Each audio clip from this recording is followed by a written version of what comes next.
So hey guys welcome back to my channel. हा Konkani लॉगचा 25वा episode आहे आणि ह्या 25व्या एपिसोडमध्ये आपण जाणार आहे रत्नागिरीमध्ये असलेलं लोटेश्वर महादेव टेम्पलला.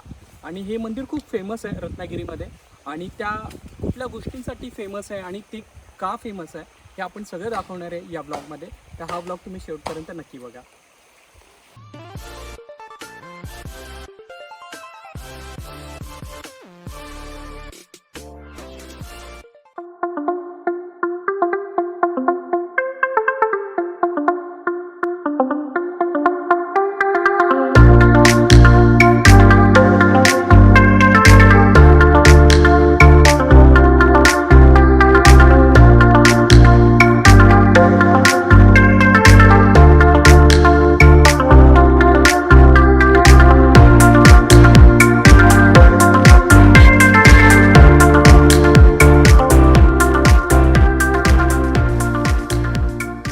तर मित्रांनो, आता मी माझ्या घरापासून निघालो आहे मंदिराकडे आणि रस्त्यामध्ये किती छान असा व्ह्यू आहे बघा.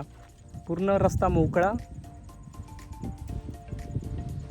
तर हा तरळी पूल आहे आणि डुगवे गाव पुढे आहे आणि आपण चाललो आहे डुगवे गावातच. तर आता आपण मेन रोडला पोहोचलो आहे. इथून आपल्याला आतमध्ये जायचं आहे आणि ते लिहिलं आहे लोटेश्वर मंदिर. तर आता आपण जाऊया.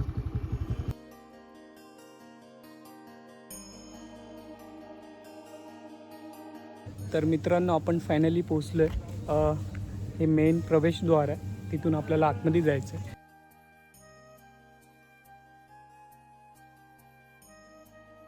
तर मेन प्रवेशद्वारापासून आपण खाली उतरून येतो आणि बाजूला बघतोय आपण या साईडला पण शेतजमीन आहे आणि ह्या साईडला पण आहे. जर तुम्ही पावसाळ्यात आले ना तर हे पूर्ण हिरवं हिरवं दिसतं.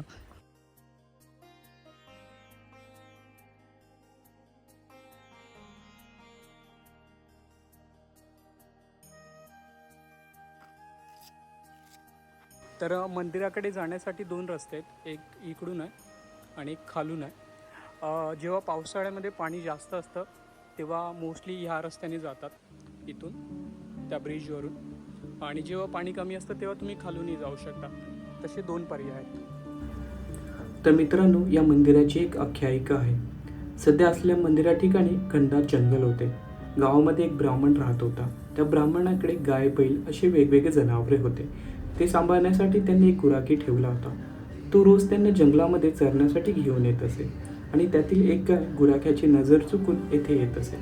तेव्हा या ठिकाणी वेलींची मोठी जाळी निर्माण झाली होती. तेथून ती उंच पाषाणावरती जाऊन दुधाचा पान्हा सोडायची, म्हणजेच दूध द्यायची आणि पुन्हा त्या गुरांमध्ये जाऊन मिसळायची. हे गुराख्याला माहीत नव्हते.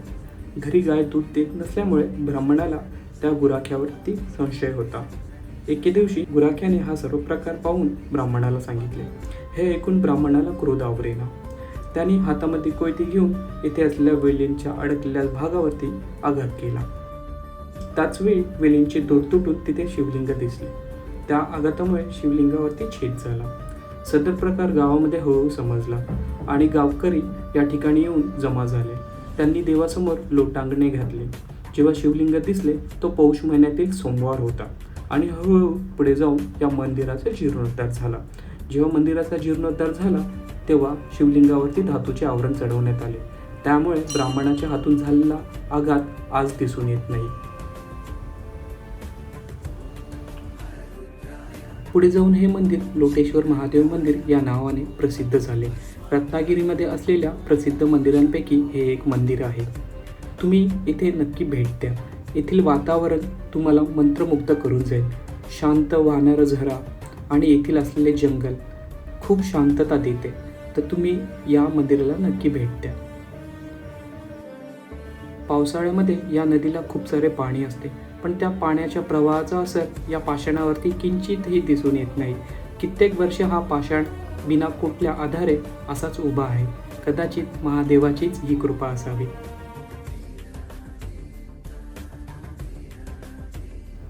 तर मंदिर ज्या पाषाणावरती उभे आहे हे एका लोट्यासारखे दिसते. कदाचित यामुळेच याला लोटेश्वर महादेव टेम्पल असे म्हणत असे. याचे खरे नाव कसे पडले हे सध्या एक रहस्यच आहे. तर मित्रांनो, फायनली आमचं दर्शन झालेलं आहे.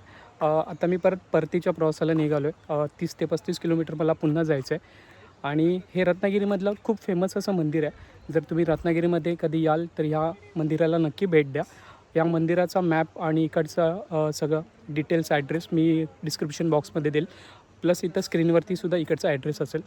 तर हा व्लॉग आपण इथेच एंड करतो आहे. हा व्लॉग तुम्हाला कसा वाटला खाली कमेंटमध्ये सांगा. आवडल्यास लाईक करा, जास्तीत जास्त लोकांना शेअर करा. चॅनलला नवीन असाल तर सबस्क्राईब करायला विसरू नका. हा व्लॉग आपण इथेच एंड करूया. भेटूया पुढच्या एपिसोडमध्ये.